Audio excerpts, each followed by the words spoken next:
మనకి నచ్చనోడు కనుక ఏదన్నా మంచి మాట మాట్లాడితే దాంట్లో కూడా ఎతుక్కుని తిట్టుకోవడం అన్నటువంటి సహజ సిద్ధంగా పార్టీ కార్యకర్తలకు ఉంటుంది. ఇప్పుడు చంద్రబాబు నాయుడు గురించి ఏదన్నా అంటే తెలుగుదేశం వాళ్ళకి కడుపు రగిలిపోతుంటుంది, జగన్ గురించి ఏదన్నా అంటే వైసీపీ కార్యకర్తలకి రగిలిపోతుంటుంది.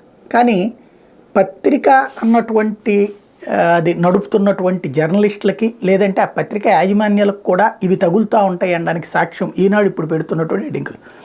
పెత్తందారులకి పేదలకి మధ్యన పోరాటం అని పదే పదే వాడుతున్నటువంటిది ఎవరు? జగన్మోహన్ రెడ్డి.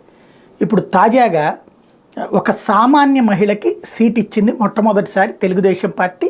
ఒక అంగన్వాడీ టీచర్కి సీట్ ఇచ్చింది.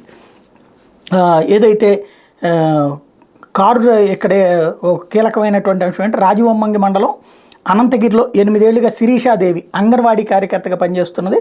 ఆ భర్త విజయభాస్కర్ నియోజకవర్గ తెలుగు యువత అధ్యక్షుడిగా పనిచేస్తున్నారు.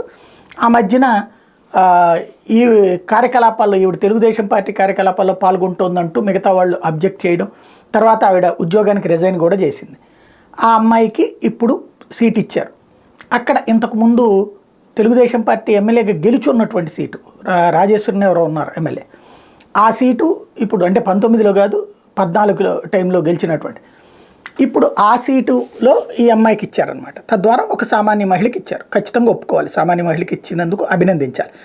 దాన్ని పెత్తందారులకి పోటీగా పెట్టారు అని రాసుకొచ్చింది ఈనాడు. మంచిది, తెలుగుదేశం పార్టీ వీరాభిమానంతో తప్పదు.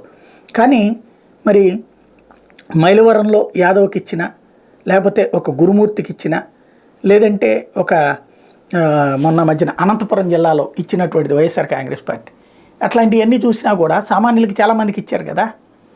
అవి అప్పుడు పెత్తందారుల మీద మరి అది పోరాటమే కదా కరెక్ట్గా చెప్పాలంటే. అంటే ఇక్కడ మనం ఒకళ్ళని మాత్రమే మోస్తాం, రాస్తే జెన్యూన్ అంటే ఇద్దరు రాయి నువ్వు.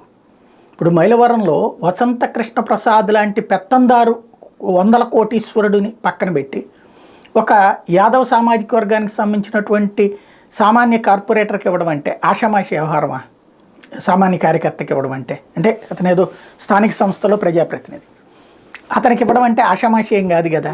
అది రాయగలిగి ఉంటే ఇది రాసినప్పుడు సంస్కారం అనిపించేది, చాలా చక్కగా ఇచ్చారనేది అనిపించేది. కానీ అది రాయలేకపోవడం వలన ఇది రాసినప్పుడు అందులో మళ్ళీ ఆ రాసే వార్తలోనే కడుపంతా రగిలిపోతా తాగకుండా రాసినటువంటి కోణంలో అనంతబాబు పెత్తందారు ఇదంతా ఓ పెద్ద స్టోరీ. ఓవరాల్గా క్రమంగా ఈనాడు రూపం ఎలా సంతరించుకుంటుందంటే, ఇదివరకు ప్రజాశక్తి విషయాలందులో పార్టీ కార్యకర్తలని రిపోర్టర్లుగా పెట్టుకునేవాళ్ళు, వాళ్ళ వార్తలు కూడా అట్లాగే ఉండేవి.